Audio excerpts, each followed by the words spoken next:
After 3.5 hours, we're finally here at the AMC in northern Detroit. Check out what's in front of the AMC, though. Check out the Jurassic Park vehicles. Let's get a closer look.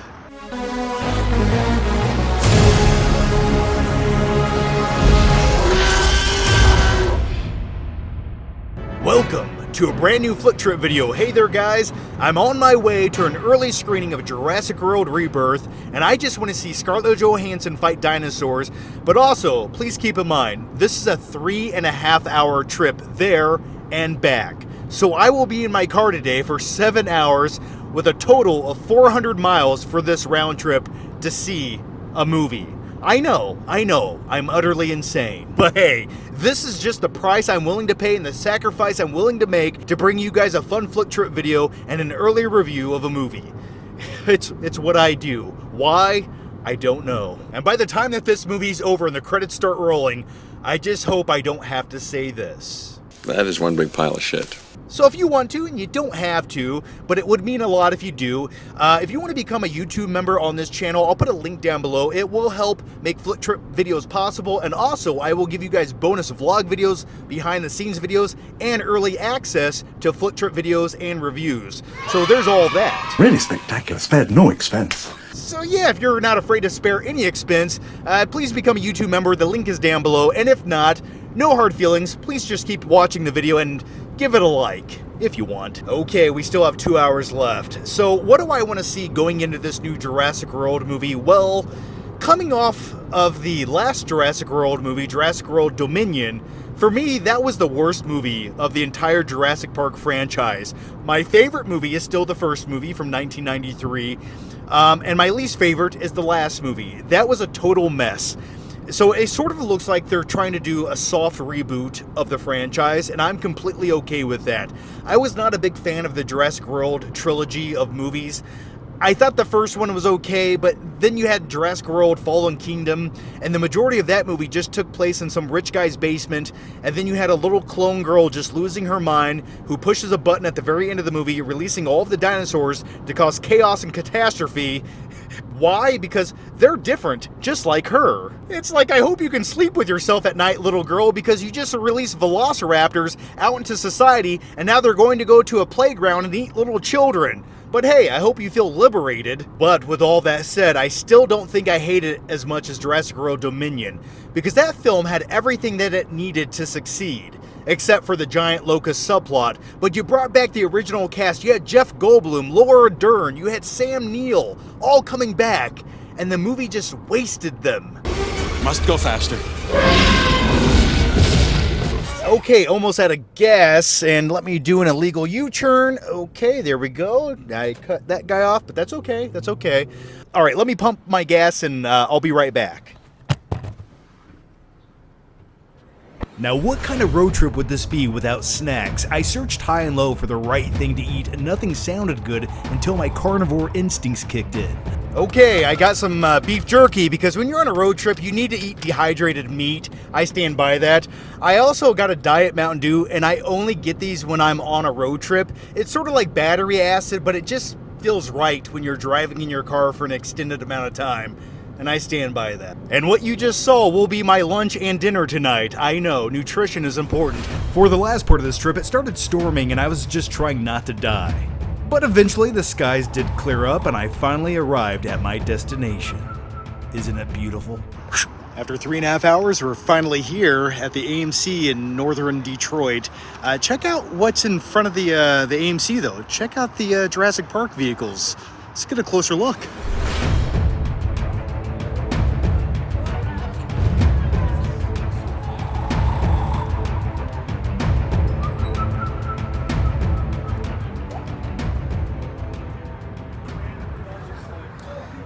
I was half expecting to see little Timmy back there in the back seat in the fetal position.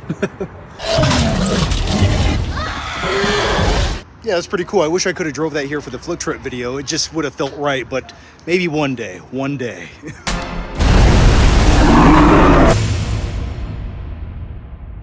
I'm still in the movie theater because we just saw the brand new movie, Jurassic World Rebirth. And Cameron, what did you think about the new Jurassic World movie? I'm a little bit iffy on it. It really wasn't anything super memorable, unfortunately. It was better than the last two Jurassic World movies, fortunately, because those movies were not good at all. But as far as being a very memorable movie, it really wasn't. It was convoluted with unneeded characters and characters that were just designed to be killed off throughout the movie. The suspense wasn't really there. They kind of cut short on a lot of scenes, so it was just very unfortunate. But I think if there's one thing that I can take out of this movie that was fun, I think sound design was good, and there were some suspenseful moments, but for the most part, everything fell flat in the worst ways possible. And by the way, this is just a first reaction because the embargo has not lifted yet. Yeah. As far as my quick thoughts go, I agree with you. All the characters, except for maybe Scarlett Johansson's, felt like dinosaur food, cannon fodder at best. And going into this, I was looking forward to this movie. I was hoping for a callback to what made the original so great. Characters that had depth, emotion. And the thing is, with the original Jurassic Park film, is you have charismatic characters like Jeff Goldblum, Sam Neill. And in this, you just have people, and they're all slightly incompetent. And speaking of the characters in this film, there's a family of characters in this movie that never treat it like they're on an island of mutated dinosaurs. They're just walking around, doing what they want. Hey, I'll just pee over here. It's not like there's going to be a velociraptor staring at me in the distance. And it's just a series of events like that that sort of take you out of it. As far as Scarlett Johansson in the film goes, the movie needed an A-list celebrity. Yep. She plays a mercenary. And my biggest complaint with that is she never once comes across like a mercenary. Nope. And she's really not even good at her job. Not really. I mean, a lot of characters in this movie have very interesting and particular jobs. But Jonathan Bailey's character, I'm blanking on his name, but I think he had a really interesting character that they didn't fully flesh out because he is a what was his job title be? A archaeologist? He was a scientist and a doctor. And yeah, so he worked a lot humanitarian. in like museums Yeah. with dinosaur bones. And what was really interesting is that since dinosaurs are now roaming the earth, it's a very less interesting topic or hobby to be interested in. So it's really cool that his character is like his job's not important anymore. But then they really don't go off of that. Every character has such a really interesting job, but then they don't do anything with it. They're just people. They're just people running away from dinosaurs for 5 minutes, and then we cut to the next scene of people running away from dinosaurs for 5 minutes. And going back to that concept of how humanity and society no longer care about dinosaurs at this point, and there's even some text on the screen that says 32 years later, and society does not give a shit about dinosaurs anymore. It doesn't technically say that, but there is a scene early on in the film where there's a traffic jam because of a dinosaur, and everyone's like, get that dinosaur out of the way, I'm trying to get to work. And it's just like, no, that's a dinosaur. I don't feel like, even if we had dinosaurs around for 30, 40 years, every time I saw one in traffic, I'd probably go, yeah, that's pretty amazing. Yeah, I mean, and I completely agree, and there's a lot of stuff, like you were saying about the characters, and they're a part of these very high tense death moments where these dinosaurs are doing insanely scary things, and they are being put in the worst scenarios possible, but then they just come out of them super easily, and their reactions are just so normal and irregular to almost being eaten by a huge dinosaur. It really just did not make sense. It's almost like walking through the woods and tripping over a stick, and you go, oh, and you just keep going. Exactly. That is the intensity level of some of these dinosaur attack sequences. Now, don't get me wrong, I liked the concept of them going to a new island that we've never seen with nothing but mutated dinosaurs. You had the D-Rex dinosaur that looks like a mix between a T-Rex with Down syndrome and a xenomorph. I thought the same thing. And it's creepy as shit. It is. But I don't feel like it was utilized to its full potential. Nope, not at all. I completely agree. They teased it at the beginning of the movie, and then throughout the entire movie, we were just waiting for something bigger to happen, and then it takes up until the very last 10 minutes of the movie where they finally show us this character, or this beast, that should be the main thing of the movie. They should be teasing it out throughout the entire thing, but they just wait until the very end.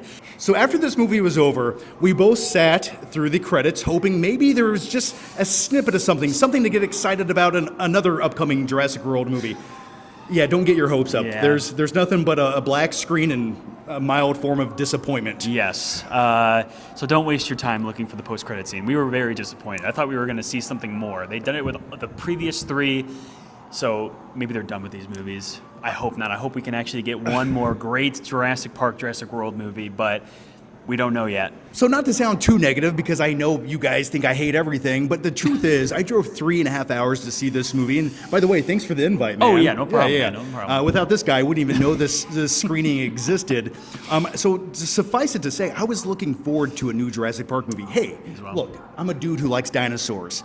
Yeah. But what I wish they would have done was put all these creepy monsters, dinosaurs, directed by Gareth Edwards, into a story that was a bit more fulfilling, that I could go on a journey with characters that were charismatic, likable. I cared about if they lived or died, rather than just watching people run around from CGI dinosaurs for 2 hours. Yep, and I mean, that's literally how it felt throughout the entire thing. I wanted to attach myself to the story and characters, but just every single minute, it just became less and less interesting, and a very anticlimactic ending. It really was. Yeah. Now, I will say this. I did like it more than Dominion. I did like it more than Fallen Kingdom. Yes. I think if you want to see characters run away from dinosaurs on an island, there was some fun to be had in this film. But overall, it's a very instantly forgettable Jurassic World movie, and I feel like a couple weeks after this movie releases, I don't feel like many people are going to talk about it or reference it again. And if you're in the mood to watch a dinosaur movie, I think we're all going to go back and watch the original from 1993. Yes, I completely agree. So those are our thoughts on Jurassic World Rebirth. I'm going to go home now and cry. Yeah. It's actually raining out, so if we do stand outside, no one will see our tears. That's true. Yes, that's very true. All right. Yep. Well, hey, definitely check out Kodak Movies. It's Kodak Movies, right? Kodak Movies on Instagram and Kodak Cameron on YouTube and TikTok. Yeah, he makes awesome reviews on Instagram. Definitely check him out. Link down below. Awesome. Thank you so much. Okay, it's time to go home now. I was standing out in the rain talking to Cameron for like 25 minutes, so if I look wet, that's why. But I did get a cool t-shirt at this screening for Jurassic World Rebirth. Yeah, but as far as the movie goes, I would say it's somewhat disappointing, and it's definitely a Jurassic World movie. You're probably not going to hate your life when you watch it in the big screen, but you're going to instantly forget about it as soon as you get home. And for me, that's a big disappointment. So I'm glad it's raining so you can't see the tears pouring from my eyes right now. As always, guys, that's going to conclude this flick trip, but now here's my question for you, and let me know down below. Are you looking forward to Jurassic World Rebirth? As always, guys, thanks for watching. I have a 3.5 hour drive home. I saved some beef jerky just in case I was feeling frisky. As always, thanks for watching, and I'll see you next time. Bye-bye. That is one big pile of shit.